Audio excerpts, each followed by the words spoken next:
Well, I want to welcome all of you who are tuning in for this Hildebrand Project panel conversation. My name is John Henry Crosby. I am the founder and president of the Hildebrand Project. Before introducing our wonderful panel, I just want to say a few words about Dietrich von Hildebrand and about this book that you'll be hearing about in today's conversation.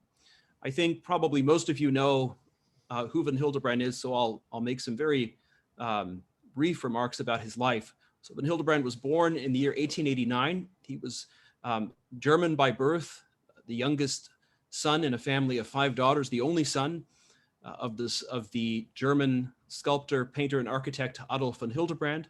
He was born in Florence and raised there and profoundly influenced by his Italian roots.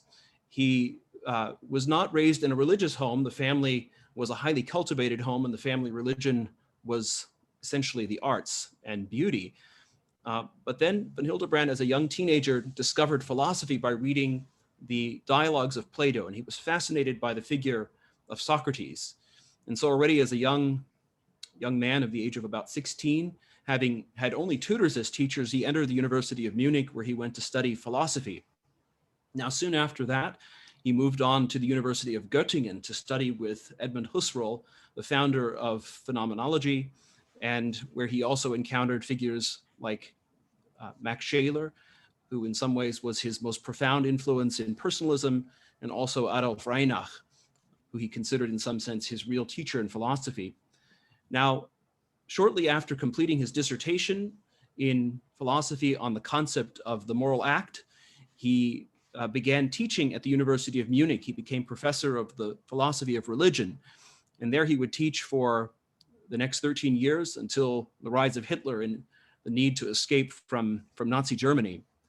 Now, let me say just a few words about the ethics the book we'll be discussing today, because they fit into this narrative.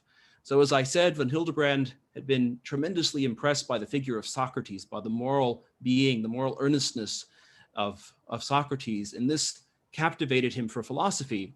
So not surprisingly, his first work in philosophy was a dissertation in moral philosophy. His habilitation, which is a kind of second dissertation, was also in moral philosophy.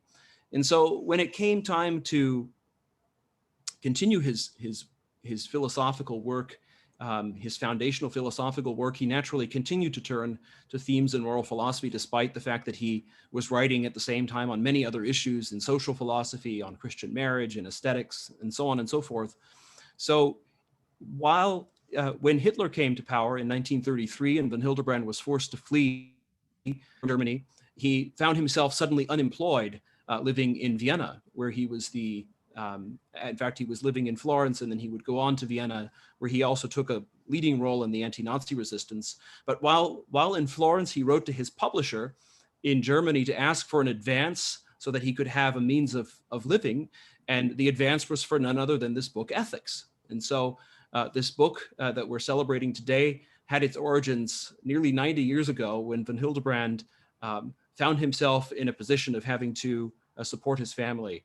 And whenever I come across that detail in the life of von Hildebrand, I always have to laugh that a philosopher would turn to his own craft, the writing of long philosophical treatises to support himself and the family. Now, as you can imagine, the work of resisting Nazism was such that it forced him to put aside this philosophical work. So it was only about 20 years later in New York City, where he had arrived as a refugee and was teaching at Fordham University, that he would begin in earnest the writing of Ethics. And so Ethics was published finally in 1953, republished in the 70s, and our edition, published just this last year, marks almost the 50th anniversary of the original publication of the work. And so we're just delighted to bring back this work by von Hildebrand that is in some sense the most fundamental of all of his texts, insofar as it is this text in which he developed some of his most central ideas, his value philosophy and his idea of value response in particular. So it is on the occasion of the re-release of this important book in a new edition that we have this conversation today, and I'm delighted to welcome our 3 panelists. What we want to achieve in this conversation is very simple. We want to first put before you some of the central ideas that the book advances. the ideas that von Hildebrand thought were his most important ideas, and then we'll have a conversation about those ideas, particularly with a certain dialogue to the great tradition, the tradition of moral philosophy in Aristotle and in St. Thomas Aquinas. So let me briefly introduce our panelists. Some of you have noticed that Professor Crosby has the same last name as I do. There may be a reason for that. Professor Crosby is a co-founder of the Hildebrand Project. He's professor of philosophy at Franciscan University of Steubenville, where he founded the MA program in philosophy. And Professor Crosby is also Professor Crosby studied himself with Dietrich von Hildebrand and was is one of the most significant exponents of his work today.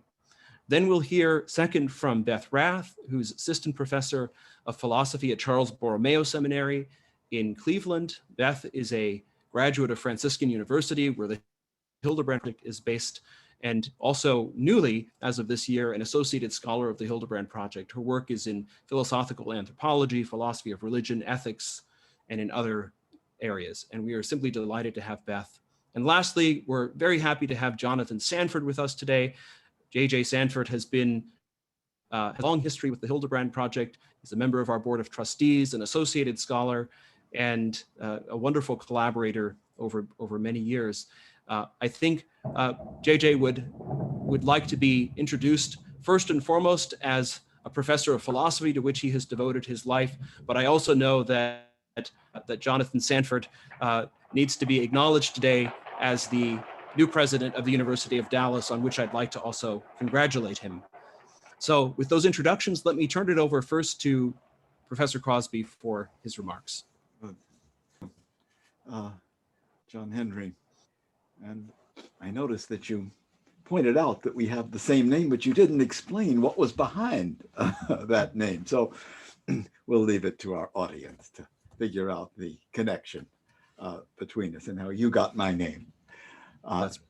So there may be no connection at all. So I would like to open our discussion of the ethics of von Hildebrand by calling attention to three great themes in the work. And they are the self-transcendence achieved by the person in the moral life. Secondly, the central place of the human heart in the moral life. And thirdly, the recognition of a certain freedom that extends even to choosing the ultimate end of the moral life. Now, von Hildebrand develops these three themes in a manner that distinguishes his moral philosophy from all other moral philosophies, and that shows forth its originality. Of course, there are many other important themes in a big work like this, but I can only do so much in the 12 minutes that my son has allotted to me. So first, von Hildebrand wants to affirm as strongly as he can the transcendence achieved by the human person in the moral life. Now, to understand this transcendence, we have to understand his concept of value.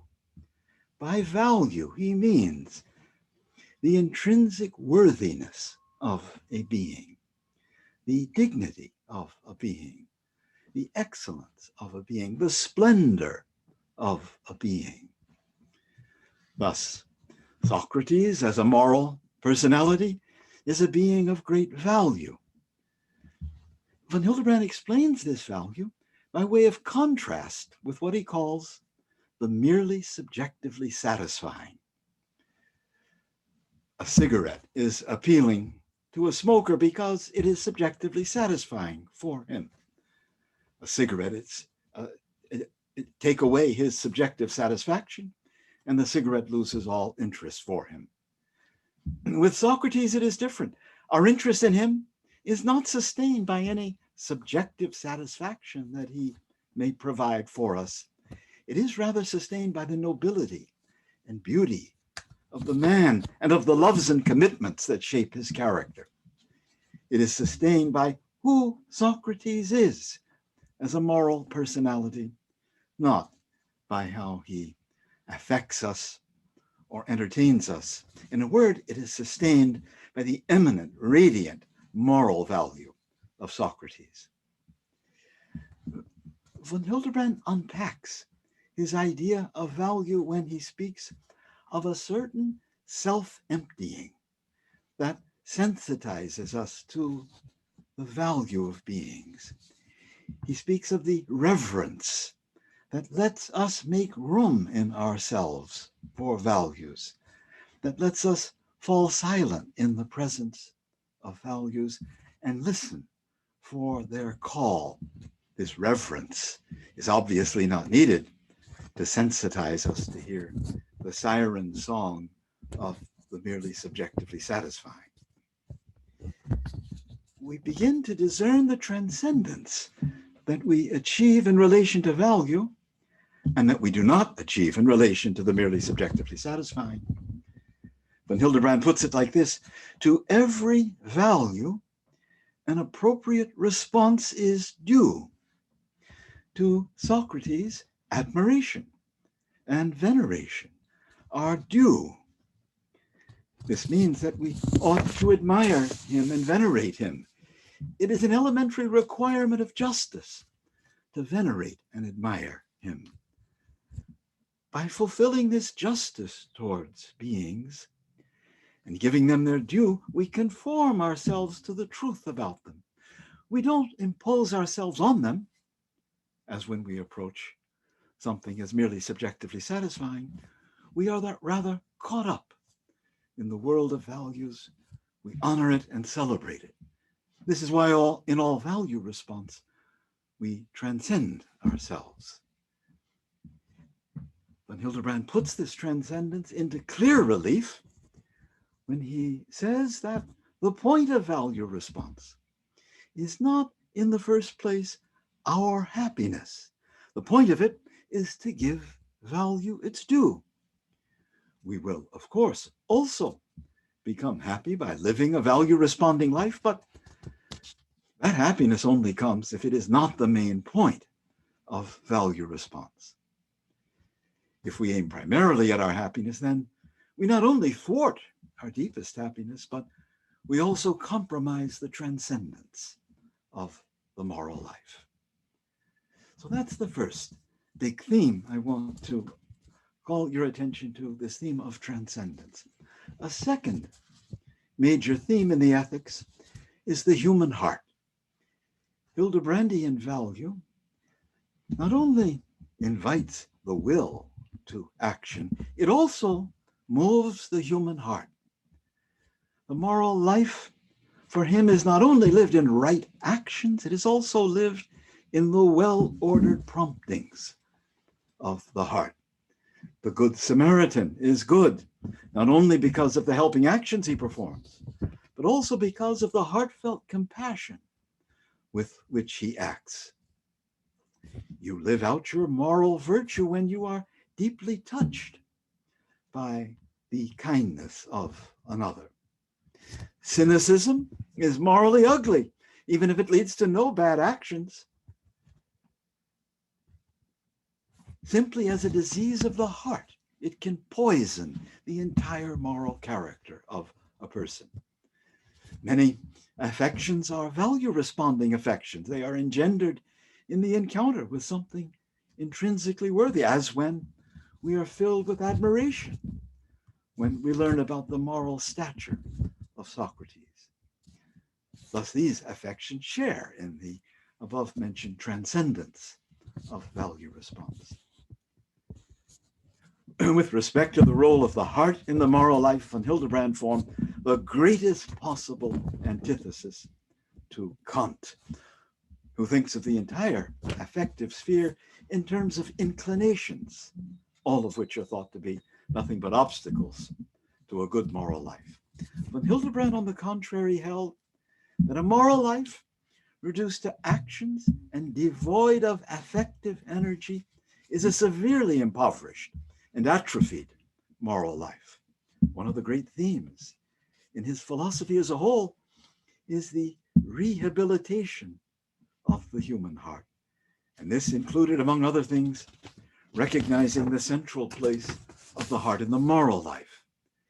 He explores with great nuance and always very close to our lived experience the many moral values and moral disvalues that arise in our moral life.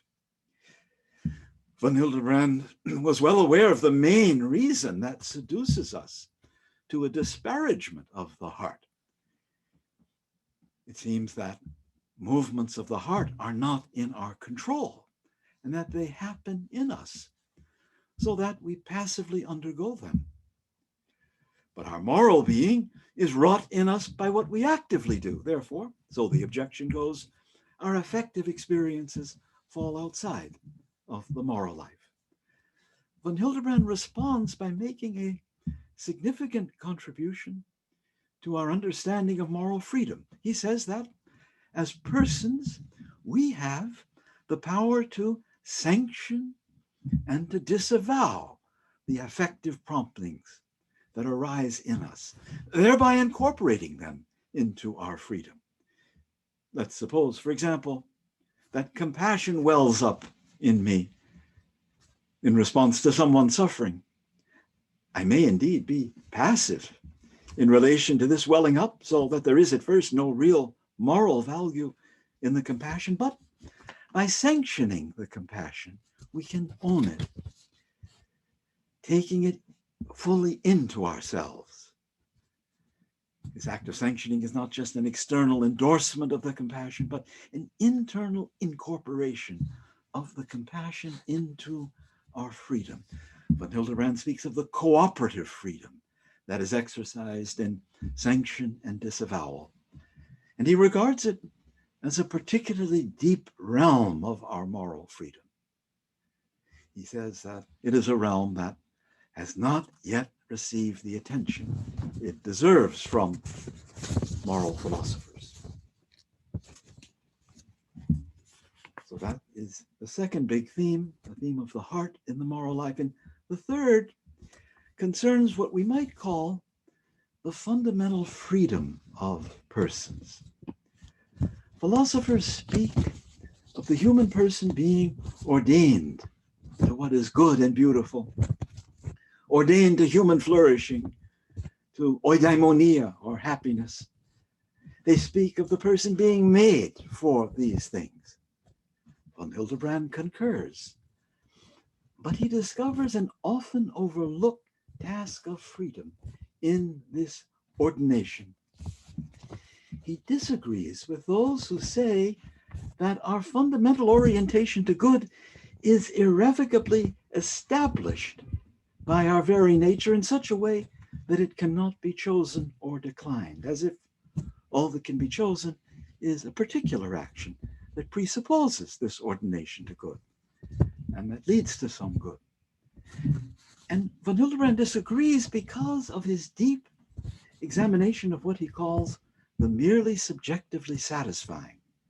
It is quite possible, he says, for us to live completely given over to what Augustine called the amor sui usque ad contemptum Dei, self-love that reaches even to holding God in contempt. It's what Nietzsche would later call the unbridled will to power. Choosing to live like this for the merely subjectively satisfying, we no longer aim at the good, at the world of values. We no longer care about values. We no longer take things under the aspect of good and value. And on the other hand, when we do adhere to good and value, we do so by choosing this adherence.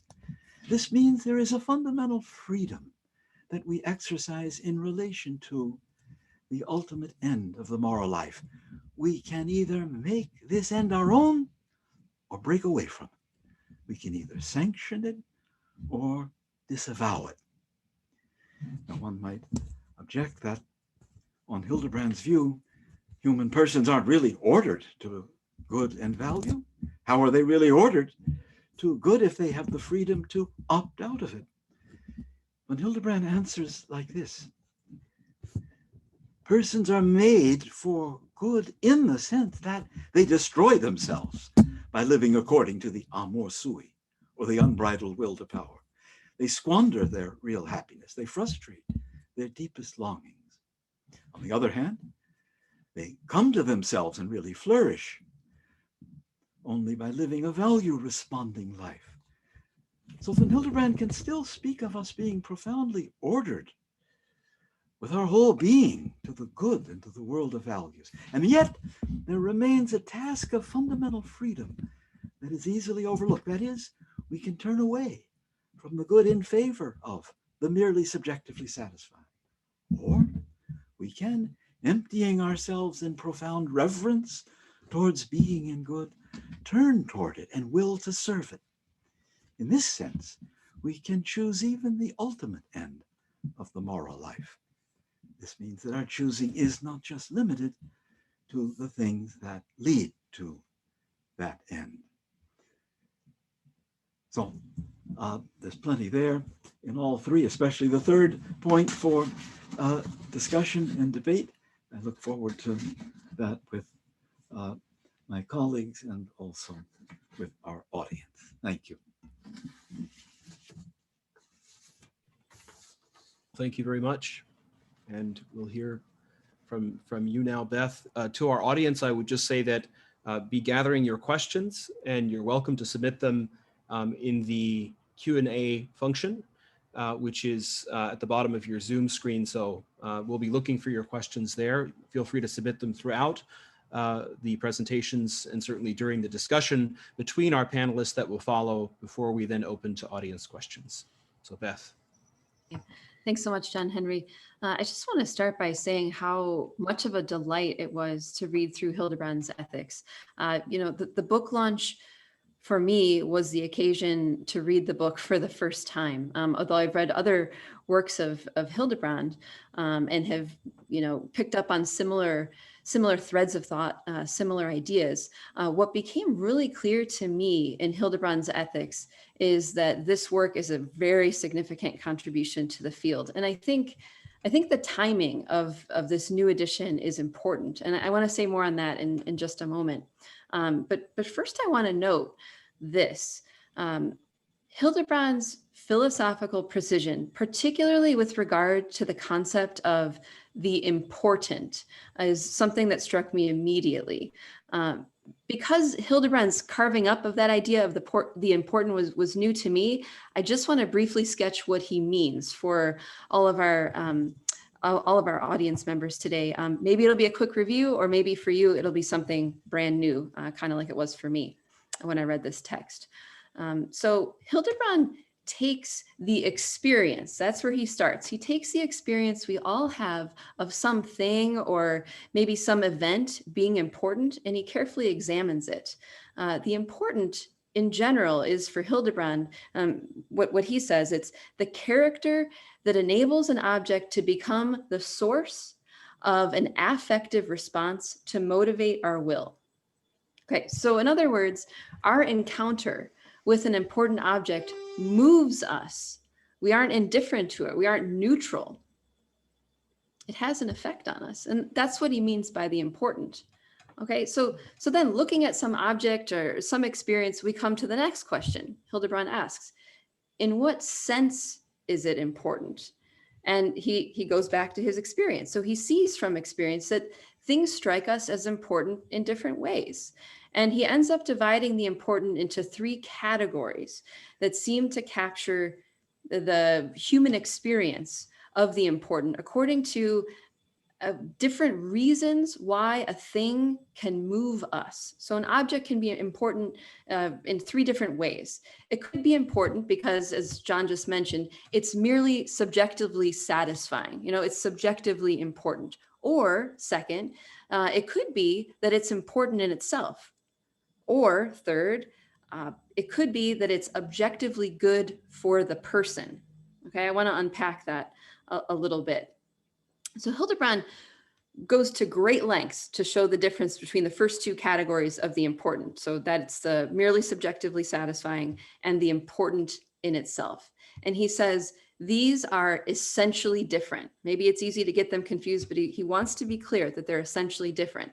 And he says that the essential difference between these two types of importance is the source that determines the value of the object. So in the case of the merely subjectively satisfying, we determine the value. We determine the value. The thing has no value independently of us, no value in itself. So something is subjectively satisfying to me if it pleases me. So John gave the example of the cigarette. It's pleasing to the smoker. Hildebrand gives an example of a compliment. If someone compliments my cooking, say it's important to me, the compliment's important to me because it pleases me. It has value insofar as it pleases me. On the other hand, though, something is important in itself in case it possesses its importance independently of its effect on us. So, think of a piece from Palestrina or your favorite symphony from Beethoven. These are important in themselves, whether or not they delight us. These sorts of things call us out of ourselves. They draw us to themselves. And they, as John pointed out, they demand a response. There's this self-transcendence when we encounter the important in itself. Okay, so that's the first two categories of the important. He makes this third categorical distinction, though, within the important. And he says that some things are important because they pertain to the objective good of the person. And this is also different from the important in itself. Hildebrand's example in the text is somebody being released from prison. Okay, this certainly isn't merely subjectively satisfying. That would be ridiculous. And it's not experienced exactly as something that's important in itself.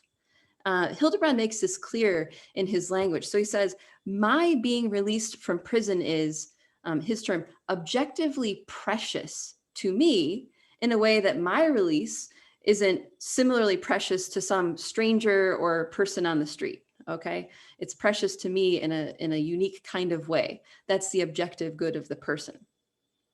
Okay, so what's so important, to use kind of a play on words here, what's so important about Hildebrand's carving up of the important into these categories? Well, we could say many, many things, but what struck me most is that the very idea of the important is under attack today.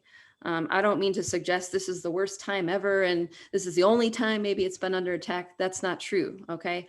This threat of the very idea of the important was present in Hildebrand's time, just as it was in the 5th century BC with Aristippus. Aristippus was the founder of a hedonistic school of thought. I bring up Aristippus because Hildebrand brings him up a number of times in the book, because what Aristippus did was reduce every value to the merely subjectively satisfying. So for him, for a thing to count as important, for it to have value, just means that it delights us or delights me. There's no more good or bad in itself, no objective categories here for Aristippus. Okay, so just like in his day, the threat of reducing all value to the subjectively satisfying is real now too. And Hildebrand helps us to see exactly why that's a real reduction. What categories are missing when we limit value to the merely subjectively satisfying? Problems with this sort of reduction are many, and they are nefarious. So think, for example, of the problem of modern liberal societies. I'm thinking of this because I was teaching about this recently. Modern liberal societies are marked by what some would call negative freedom. So freedom that amounts just to lack of external constraints. There's not an idea in these societies of positive freedom, like a freedom for excellence or freedom achieved interiorly through virtue. Okay, so in these modern liberal societies marked by negative freedom, again, lack of constraints, some of the constraints of the important would be things that they'd want to throw off. Okay, so they want to reject, for example, the category of the important in itself because it calls out to us for a certain kind of response. They'd want to reject the category of the objective good of the person, as when we say, some object is objectively good or some other object is objectively bad for some person or maybe all people. Okay, when there's no notion of the objective good and no notion of the important in itself, competing conceptions of the good arise, because then the good just amounts to whatever is subjectively satisfying. And that obviously leads to a lot of conflict. Of course, we end up with moral relativism, and we see that happening today. I can't help but think of the cancel culture that we're in right now. What happens? Well, disagreements arise regarding what is subjectively satisfying, and the most popular view, or maybe it's the loudest view, is the one that prevails, and that cancels out the other view. Truth and what is important in itself are irrelevant, and that's a troubling situation. But Hildebrand's work on the important speaks right into this situation. So I remember years ago hearing Alice von Hildebrand give a talk at Franciscan University. And I mentioned her because if I'm right, John Henry, I think it's her birthday today. Is it 98? Is that right? Okay.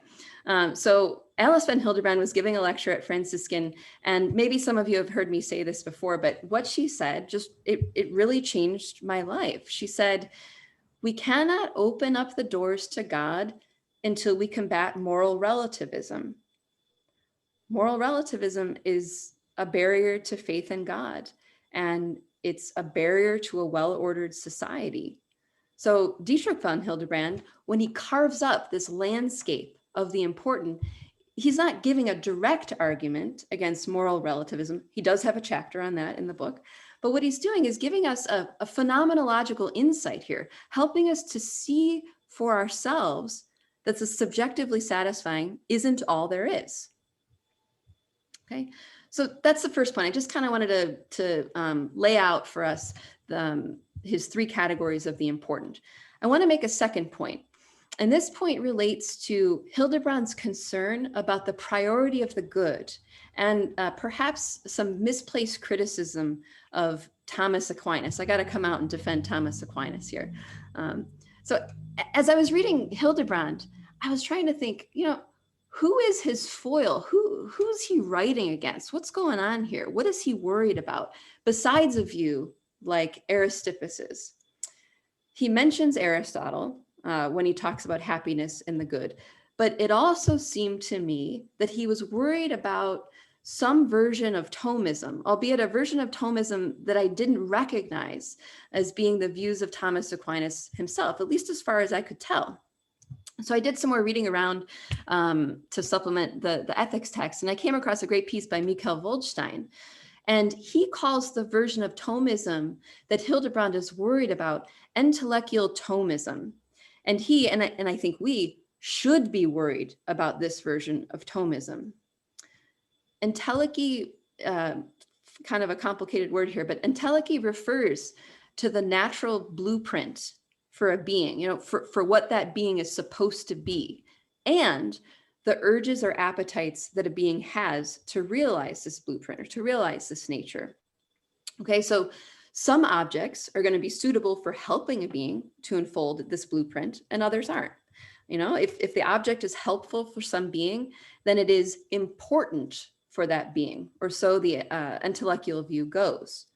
And the same would apply to humans too, except that they're fully conscious of the urges that they have to unfold their entelechy. But there are a couple of problems with this intellectual view that I want to mention. And the first problem here is that every object would become a mere means of realizing the human entelechy. Study, for example, isn't a good in itself. It would just be a means for me to realize my nature. Virtue isn't a good in itself. It's just good because it allows me to realize my nature. Or maybe the most absurd of all, to say God isn't good in himself, but only good because we happen to have a nature oriented toward union with him. Intellectual Thomism makes the self what Hildebrand would call and Woldstein would call the principium, that is the source or the determining factor of all value. And all objects are the principiatum, meaning that their value is determined by the creature, by us perhaps, that finds them desirable or appetible. And Hildebrand sees this problem so clearly and so brilliantly in his ethics, and he rightly responds with great concern. I would just say he's right on here. It's important to know, or I want to note here, that this intellectual view just isn't St. Thomas Aquinas's view, at least as I understand it, and it would be a mistake to attribute it to Aquinas. Aquinas does not hold that the essence of the good, like what the good is by its very nature, he doesn't hold that the essence of the good is the desirable or the appetible. It's true, the good is desirable, but I would say that's a definition from effects.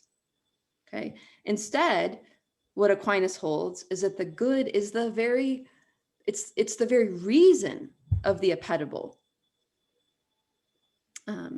Or desire, because the good is worthy of honor, really, is what he says. Okay, so the good is prior. Something is desirable because it's good. It's not good because it is desired. So for Aquinas, contrary to what Hildebrand perhaps thinks is Aquinas's view, we ourselves, with all our desires, are not the principium of the good.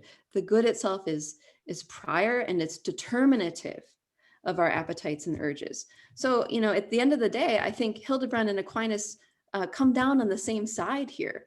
And it'd be interesting to hear from John and from JJ what their take on this is, and maybe from our audience, if there are some Thomists among you, whether or not they agree with this. I have one other little point, but I think I'll leave that for further conversation and turn it back to you, John Henry. Thank you very much, Beth. JJ, you're up. All right. Well, let me first say how happy I am to be part of this panel. Thank you, John Henry, for organizing it. Many thanks to all the efforts on the part of the Hildebrand Project to bring birth again to the ethics in this new way with the reissue. It is really a delight to be with my friends on this panel. What I would like to do is think about this work as a whole in a way that brings it into conversation with the tradition, very broadly speaking. And Beth was doing some of that in her comments, but I'm not primarily thinking about Thomas here. I'm thinking about Socrates. I'm thinking about what the question of ethics ultimately is, right?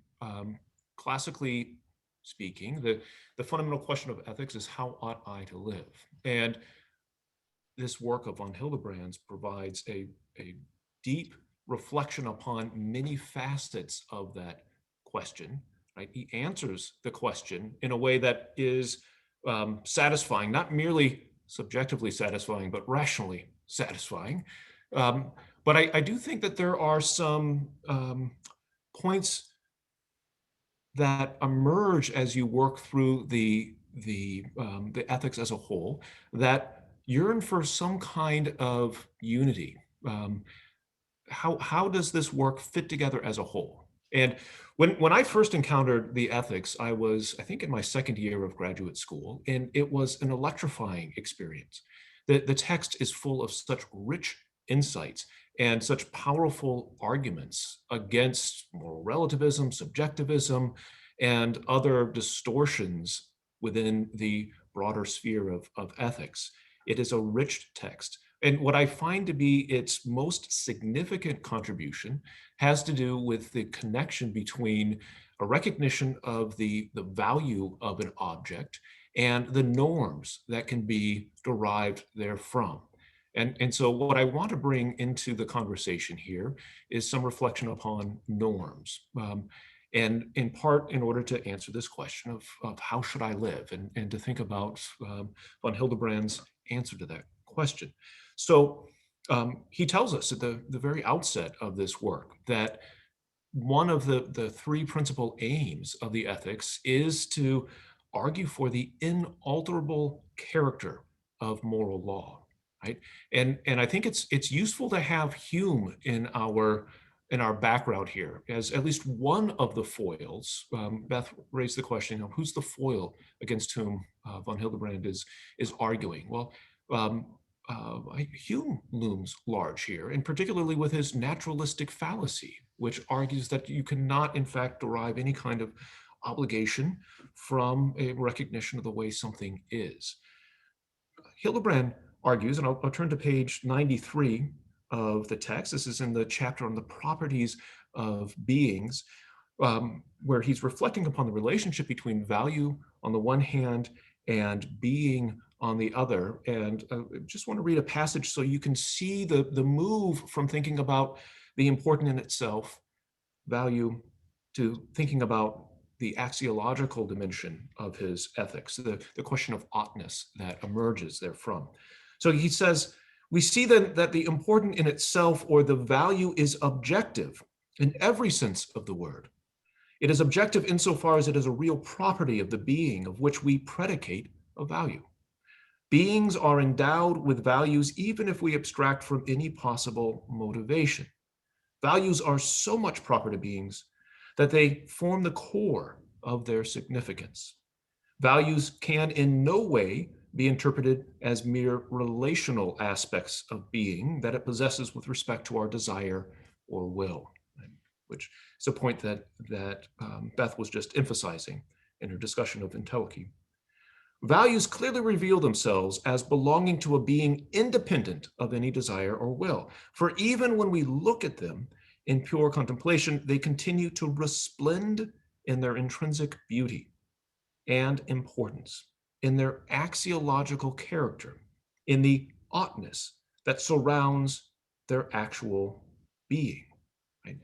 So there's an oughtness that surrounds the actual being that possesses the importance in itself, right? There's this is what, as it were, engenders, invites our response to the value, right? And so one way to think about what Hildebrand is doing is he is responding to this question: what is the source of our moral obligations? Well, the source of our moral obligations, on the one hand, is in the values themselves, right? They command us or demand a certain kind of response. Now, there's another dimension to this, right? Because we're the beings who can recognize the intrinsic importance of a being. We're the beings who can recognize the intrinsic value of a particular action, right? We're beings who can recognize the value of the virtues. Okay, so now I want to turn to think just briefly about how this ought to orient our actions considered as a whole, as an ordered whole, right?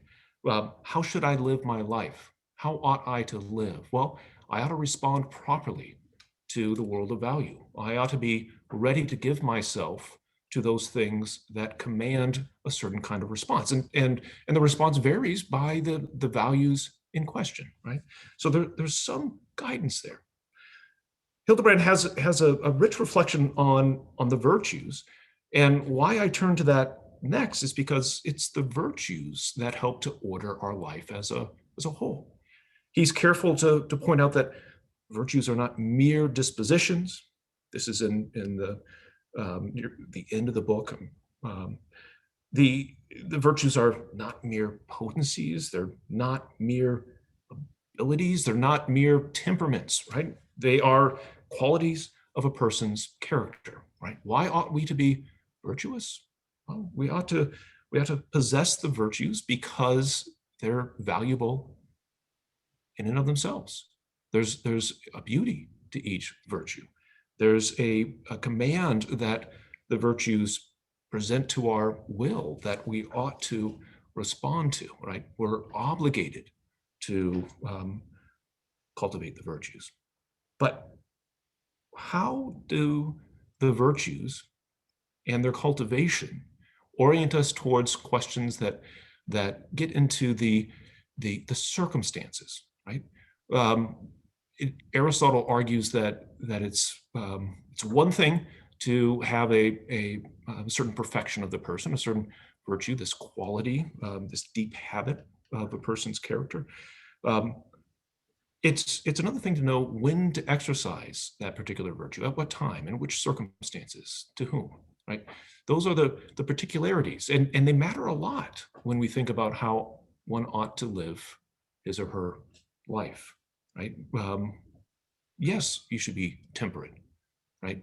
But how are you temperate at this time, in this manner, in these circumstances? right? What is the virtue that we turn to for guidance with respect to the particular moral virtues that we possess? Well, in the tradition, we turn to the virtue of prudence, right? Prudence is that virtue that recognizes what is doable and enables us to do what is right when it is called upon. It's the virtue that in many respects is a master virtue, right? It's one of the cardinal virtues. It's a virtue that enables us to recognize the profound value of the contemplation of God, right? If you think of the end of 6th book of Aristotle's Nicomachean Ethics, chapters 12 and 13, Aristotle invites us to think of phronesis, the Greek word that's translated in Latin as prudentia, as in one way a governor of that highest virtue of philosophical wisdom, in another way as inferior to it, right? It's inferior to it because prudence is concerned with human affairs, right? And philosophical wisdom is oriented towards contemplation of God. So indeed, God is greater than human beings, but the contemplation of God is an activity. It's a human activity. It's a divine-like human activity, but it's a human activity. And prudence orients us towards the exercise of this virtue of the contemplation of God. So one thing that strikes me about Hildebrand's ethics by its absence is prudence. It doesn't receive any treatment in the ethics at all. And as I was rereading it in preparation for this panel, I thought, why is that? Why does this venerable virtue, which seems so essential to the great thinkers of our tradition, receive such a, not just scant notice, but no notice as far as I can tell within the text? And I thought, well, maybe I'm overlooking prudence by some other name. And von Hildebrand does talk about the relationship between reasonability and morality. He grounds reasonability in the values themselves, right?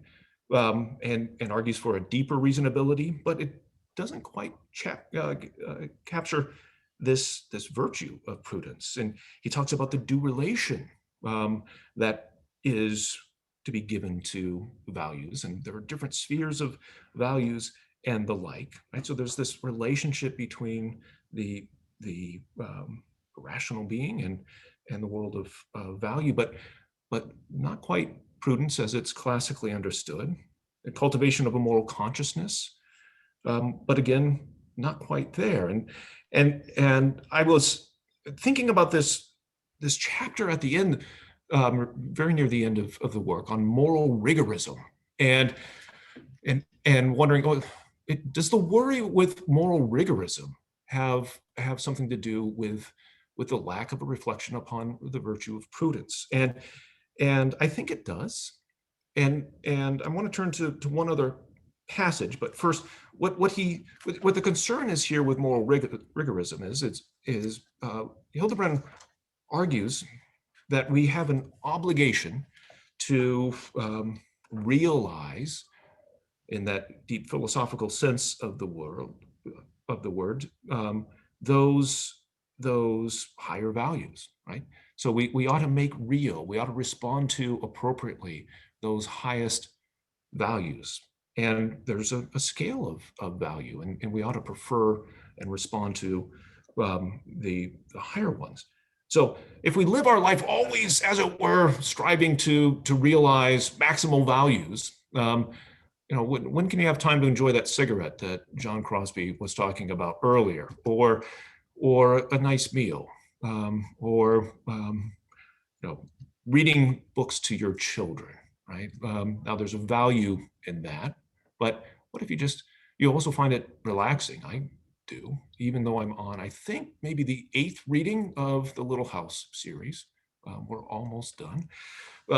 So rigorism would be this debilitating demand that we always we always, as it were, maximize the realization of values. So on page 409, Hildebrand means to set us at ease about moral rigorism.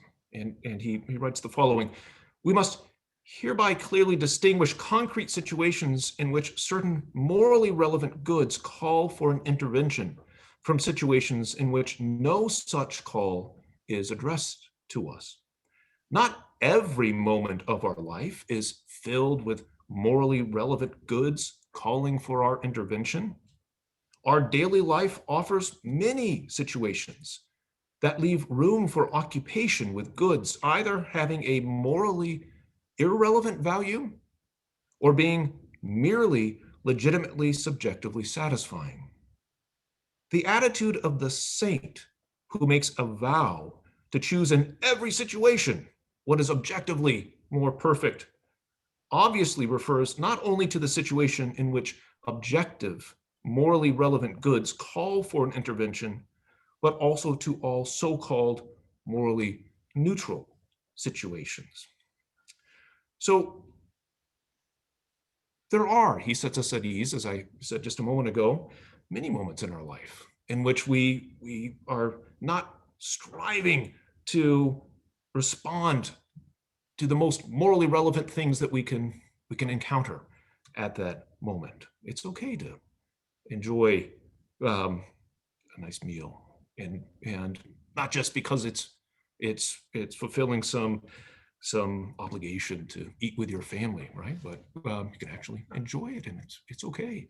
But here's where I want to invite the panelists and the audience to think a little bit more about Hildebrand in relation to the tradition grounded in the virtues and prudence, because what seems to be a possible interpretation of Hildebrand on this point is sometimes you're in morally relevant situations, and sometimes you aren't. What prudence recognizes is that your life ordered as a whole, each of your days ordered from start to finish, has moral relevance.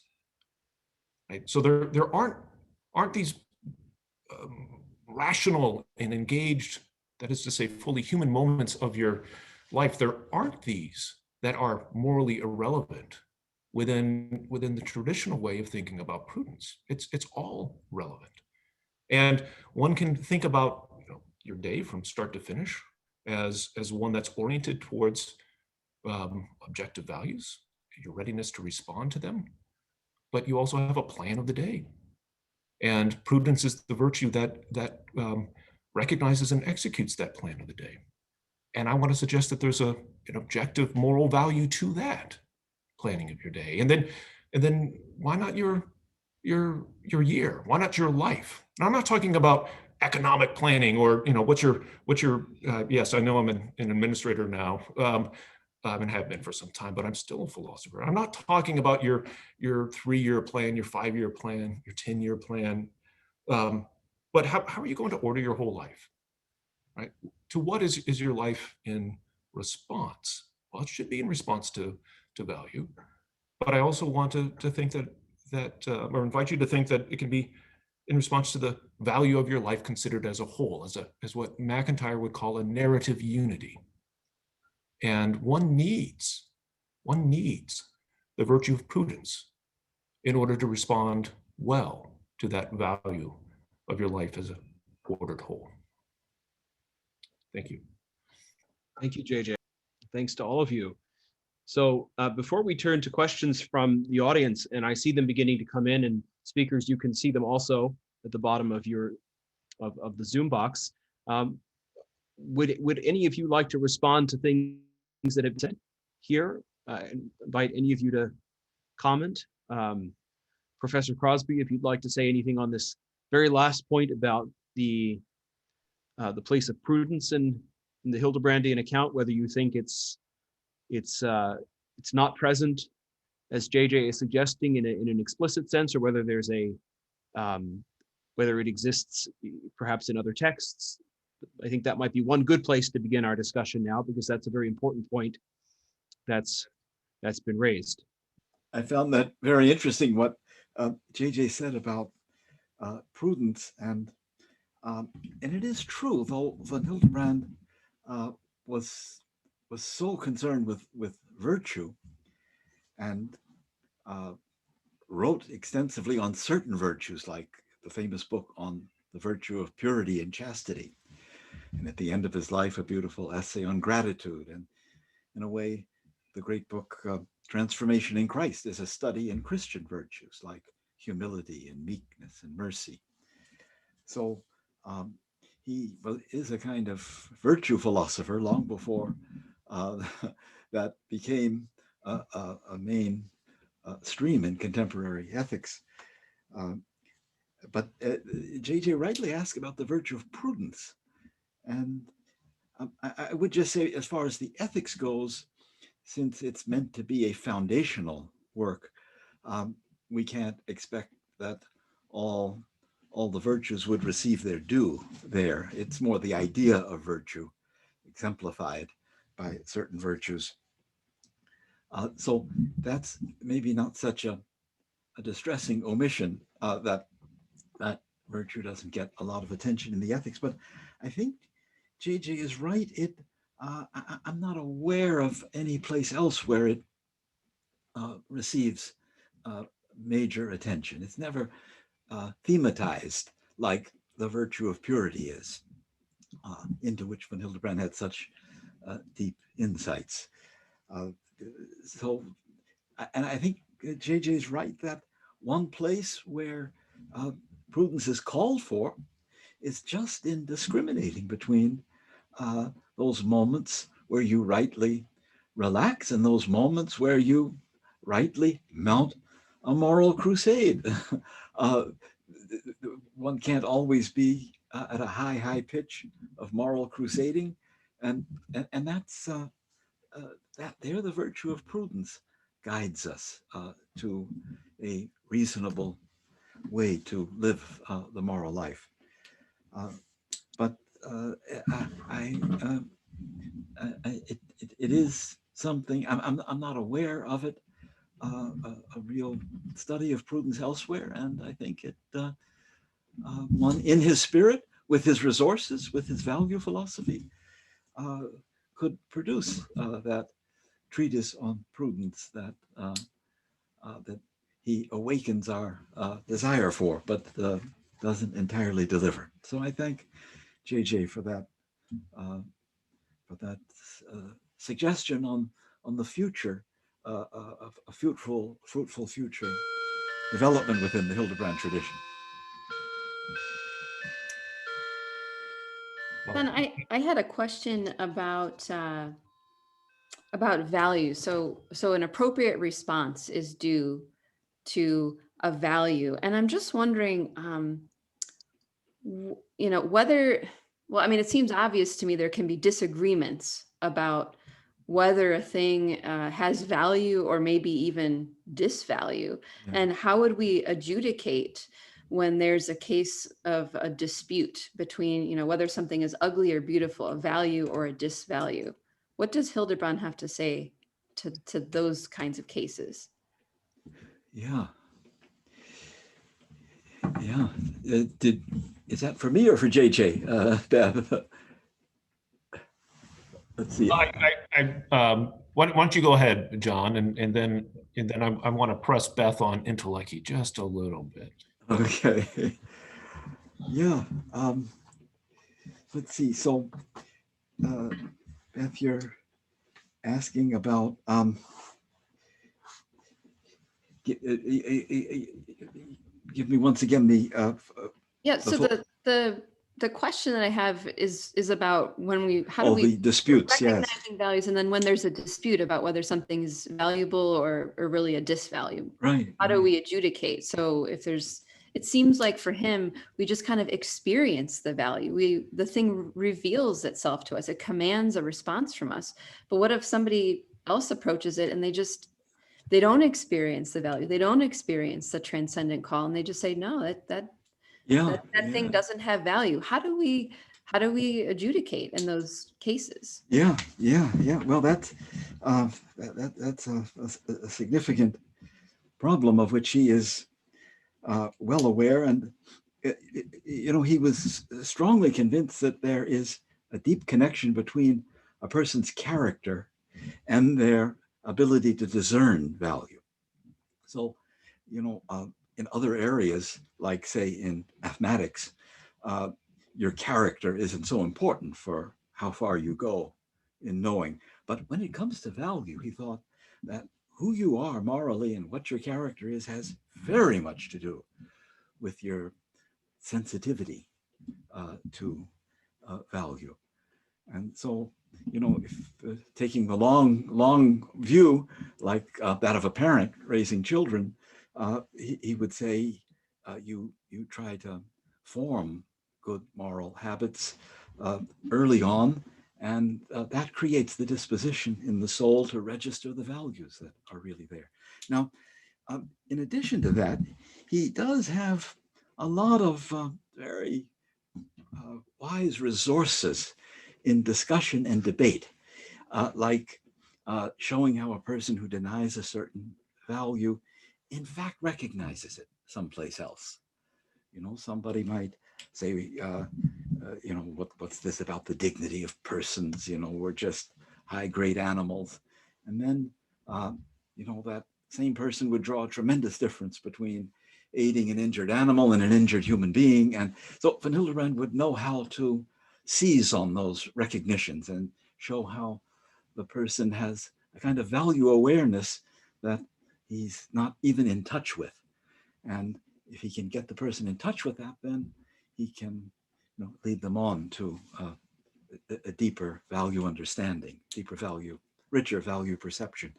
So there is a kind of rich pedagogy of teaching, of holding up exemplary types, of holding up dramatic cases of evil that cries to heaven for vengeance, where no right-thinking person could relativistically say, oh, well, it's just bad for me, but not necessarily for you. So with well-chosen examples and intelligent appeals to what the person elsewhere has said, one can, awaken a sense of value that seems at first to be missing. But the deeper thought of Von Hildebrand is that nothing opens a heart to value so much as a love for value, being touched and moved by what is beautiful and good in, let's say, some beautiful and generous person. So yeah, those are a few stray Hildebrandian thoughts on your question, Beth. Yeah. Thank you. So I'll just, I'm going to leave Entelechy alone and come back to prudence. And I want to suggest that, and indeed, I'm glad that, John, you took my remark not as oh, Hildebrand, he's made this horrible mistake, right? So I'm inviting ways to reflect upon Hildebrand, exactly, that I think are important. And right. So I do wonder if I'll put it the point differently and ask this question: Are there morally irrelevant parts of our life? Uh-huh. And in one sense, right, Hildebrand's going to say yes, of course. Right? But in another sense, I think he's going to say no. Every part of your life is morally relevant, right? Perhaps what we need is one more distinction. It's hard to suggest that in the work of a man full of distinctions. I mean, but I wonder if when he's talking about the distinctive nature of a moral value and a moral value response, these are, let's say, significantly charged moral values. Yeah. But he recognizes the relevance of every facet of your life, mm-hmm. And insofar as he recognizes that, I think he's pointing to a kind of moral relevance, less significant in one sense, right? These gaps in between those moments of moral crusades, right?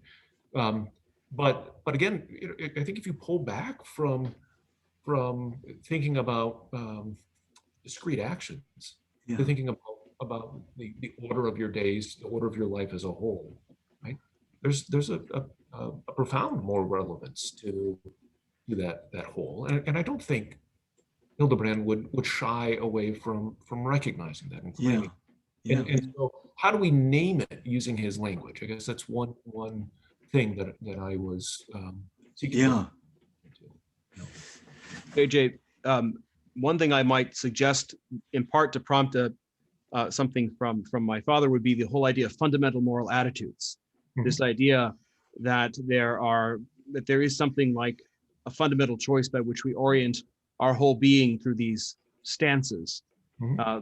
His book, The Art of Living, identifies 5 of those in the first 5 chapters.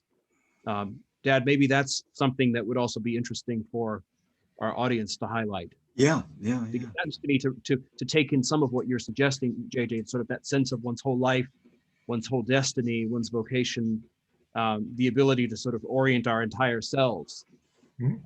in these foundational directions. Right. One needs prudence to do that well. Yeah. No, I think that's so you have a kind of puzzle or a kind of paradox. On the one hand, opposing moral rigorism, he seems to say that not everything is morally relevant, mm-hmm. And yet, in another respect, you want to say for the Christian, isn't everything morally relevant? So we have a kind of difficulty.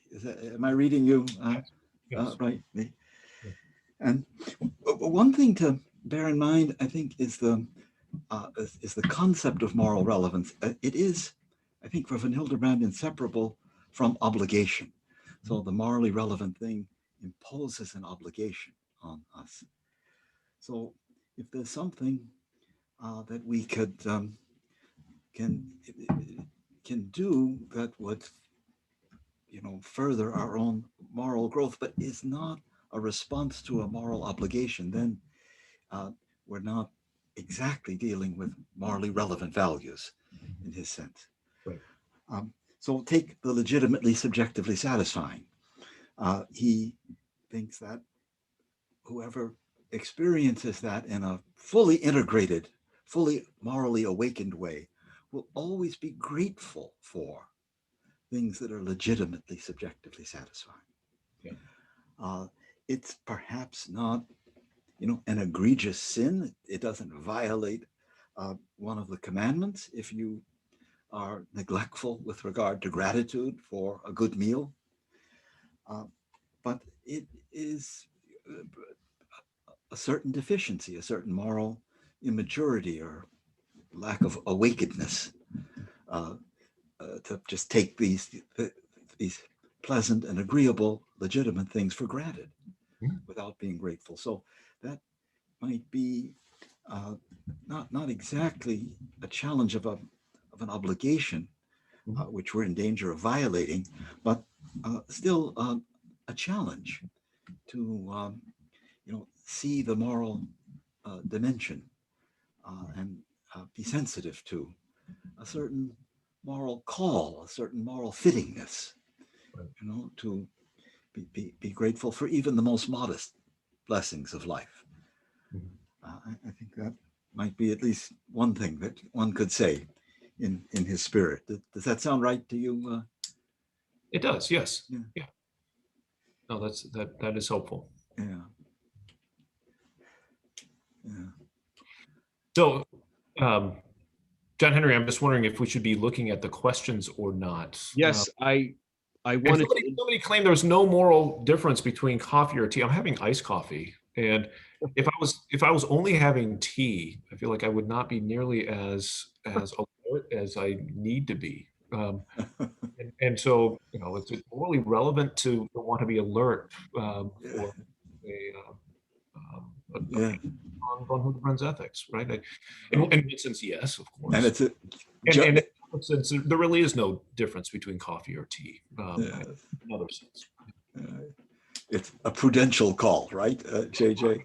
When right. to have another cup of coffee, and when you cross a line and pay more of a price than get any advantage from it. You know, I want to venture, and yes, JJ and Beth, please do look. There are some questions that are addressed also to you all by name, so feel free to look at those. I want to venture maybe for my father's response, also a further interpretation that is maybe a little bit more biographical regarding von Hildebrand, which was that I wonder if in part he overlooked prudence because of a certain sort of personal ardor with which he related to the world of values. And, you know, I think he was constantly trying to give himself to all values. He had unlimited energy as a personality. His wife, who of course is now 98, so she's showing off, would always describe how exhausting it was to be in his company. And he never understood because he was an old man and she was relatively young. And he felt that she should, of course, be able to, you know, join him in being the last person leaving the party. But in seriousness, I know also the accounts of people who are around him that they found his energy, his value responding energy to be both extraordinarily moving, but also exhausting, you know, to the, you know, give the value response. And I think people didn't have necessarily the energy to join him. And I say this sort of partially in a humorous way, but perhaps because it was a blind spot, because he, you know, he tried so much to, I mean, as a boy, he'd be in line at 4 a.m, you know, to get tickets for a Wagner opera and have no problem doing that the next night. Maybe he sounds a little bit like you, JJ, with your unlimited energy, though you do speak of the of the need of prudence. I grow weary upon occasion. So this is a completely untestable kind of sort of venture that I'm proposing here. But you know, the longer you spend with a thinker whose life you're also deeply familiar with, the more you do begin to see respects in which, you know, some of his personal qualities find their way into his thought. For what it's worth, I think people around him often felt a certain amount of pressure to sort of mirror his energy for value response. But Dad, I'd be curious for you to comment on that, because you are the more prudent between the two Crosby men, and maybe you can throw all this into relief. If you think there's anything. You know, I think he had such a passion for the essential forms of things. You know, what is humility essentially? How is it misunderstood? What's its opposite? Those essential questions are what he asks when he writes about a given virtue. But that doesn't touch the question JJ raised about how do you embody humility in a difficult situation, when somebody insults you, when you have to defend your family. Are you still meek and non-resistant? Is that, or are there circumstances where the humble person also is strong and pushes back? So those challenges of embodying the virtue in the concrete texture of everyday life, it's somehow neglected there, but I think it's sort of a casualty of this passion for getting it right, what the virtues essentially are, what their defining features are, what their hierarchical rank is, what their specific opposites are. Those essential questions so consumed him that he maybe didn't have much left over for this tremendous project of, well, now, how do we exercise good judgment in realizing these virtues? I'm sure JJ, as president, is confronted all the time with the demands of prudence, you know? When do you lay down the law with a difficult colleague? And when do you yield and fight your battle another day? So those prudential decisions, that's enormously important in the moral life. And I think if we had von Hildebrand here with us, we could have convinced him, this is something that you haven't given attention to yet, and you need to. But I have a hypothesis about why he tended to neglect the prudential questions. Yeah. No, that's very interesting, and I do think you're right to emphasize, John, that the principal focus of this foundational work in ethics is getting those pillars Right. rightly aligned and Right. building upon that. That's right. But I just want to invite us to think of prudence in its relation to the other virtues as Right. one of those pillars. And I think you're right. I think if Hildebrand was here, he would be open to. Yeah. So maybe one of these listeners will say, "I've got a dissertation topic." Yeah, that's right. Oh. That's right. Credits Yeah. to you, no doubt. No. Heard it first here from the Hildebrand Project. Yeah, they'll ask you to be the reader, JJ. Uh-oh. Yeah. Created more work for yourself, Yeah. thanks to your wisdom on prudence. But Hildebrand was very aware of the unfinished character of his work. He would always sometimes look at his students and say, "Now I've tried to open some doors. You have to go through them. There's lots of untouched work that awaits you." So he would not be surprised that we've noticed something a little missing here in his corpus. Beth, I think you were going to say something. I was just going to look at one of the questions from the audience. So there's a question aimed at me from Chris. Chris says, it's clear that most goods are instrumental to other higher goods, and ultimately all goods but one are instrumental to the final good that a being is oriented towards. Right. So I think Chris is mostly right. Here's what I would say for Aquinas. The end is that for the sake of which. And it's true that these other goods are ordered toward that end. So perhaps in that sense, we could say that they're instrumental, but I wouldn't want to say they're like merely instrumental. And I think what Hildebrand is worried about, maybe what Aristotle is doing or what he thinks Aquinas might be doing, is reducing those sorts of things to the merely subjectively satisfying, or saying, look, those things don't have value in themselves.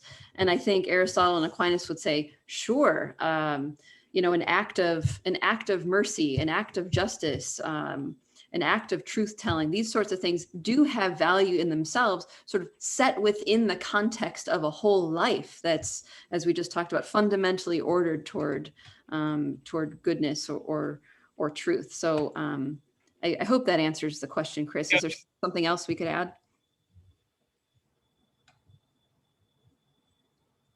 I don't know if he can talk back. He might have to. Oh, maybe he can't. Okay.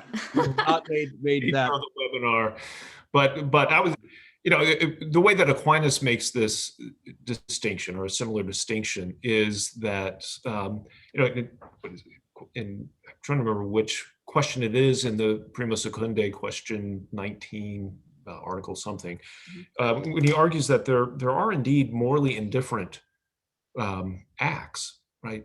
Not everything is charged with moral significance, but he uses the example of a man picking up a stick, right? So picking up a stick is morally indifferent, but insofar as you deliberate about it and decide to do so, insofar as it's a human action, there's a certain moral relevance there. Well, would he say that the act is neutral, or would he just say that the object, just kind of what's being done, is neutral, but sort of right, that's set right. within the greater context?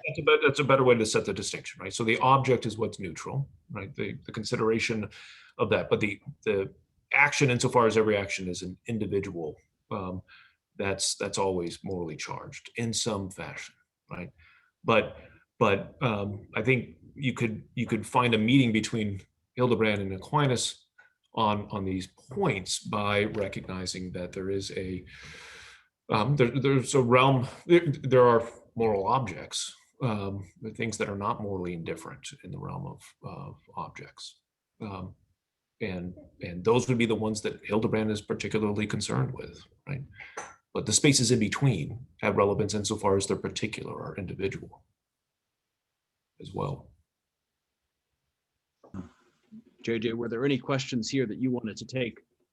I just noticed one question on I think William may have asked it, and I tried to answer it, but in a very quick way. So I'm trying to recover it now. It's hard to talk and read, I find. Yeah, I'm not finding it right now, but the question was the relationship between. Yes, I'll read it to you, JJ. It says, can one say that Hildebrand attributes oughtness to values, but not to being qua being? That is, the nature of things are factually neutral, not normative. Yeah, I don't think Hildebrand would say that the nature of things are neutral in that sense. I think things have values as part of their very nature. They're charged with value, and being qua being is. I'm going to take that to mean the very nature of the being, not the way in which, say, Aristotle raises the question of being insofar as it's being, which is to reflect upon the many senses of being, but to focus on the beingness of each. So the very nature of a being, I think, is never neutral. I think it is, in fact, indeed, ins et bonum convertuntur, right? Is just popped up on the screen, and that's right. They're convertible. For Hildebrand in a certain way, but different. There's a I think a resonance with value and bonum, particularly bonum honestum. That was a question asked by a number of people. William follows up. There are a number of questions in a similar stream, and maybe I'll pose this one to you, Dad, but any of you could comment, where he says that values are not the completion of a nature. Values seem much more amorphous and are located apart from the nature qua nature. That is, values are not part of the form or intelligibility of the being. Would anyone like to comment on that? I think that's a critique that is often made because of the way in which the Hildebrandian account of value is different from other traditional accounts. You see that question? No, I don't see it. So the last statement you read, John Henry, was values are not. It's the concern over the values not being the completion of a nature. Yeah. Values seem much more amorphous and are located apart from the nature. That is, values are not part of the form or intelligibility of the being. Maybe it's of interest to know of Van Hildebrand's distinction between ontological and qualitative values. So the ontological values are the values that are embedded in a certain kind of being. So if we speak, let's say, of the excellence of sight, a German philosopher wrote a famous essay called The Nobility of Sight. Well, that value goes with the nature of that sense. Or when we say the intellect, ranks above simple sensation. They're your ranking values that are embedded in kinds of being. Or when you say that the human person has an incomparable value, that the value is embedded in that kind, and you can only understand the value by understanding what the kind is. So the whole realm of ontological values, I think, are pretty immune to that difficulty. There is then the qualitative values that are not tied up with the kind, like what I had talked about with Socrates, the moral greatness of the man. That doesn't come with Socrates being the kind of being he is, but with having, become the extraordinary moral personality that he was. And so Van Hildebrand is struck by the fact that here, with the qualitative values, you have antitheses, you have good and evil. With the ontological values, you just have the value and a being that doesn't have it. So, plants don't have the dignity of persons, but there's no disvalue. But with the qualitative, you've got this contrary opposition of good and bad and beautiful and ugly. But there too, in the end, Van Hildebrand wants to say, even the qualitative values grow out of certain kinds of acts, the deeds of Socrates, the passion for truth, is something that gives off its own radiance of value. It has its own splendor of value. So with all value for Von Hildebrand,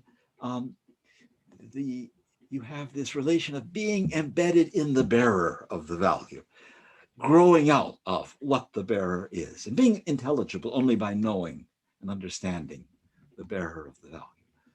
So free-floating values, unattached to things, that's not Von Hildebrand.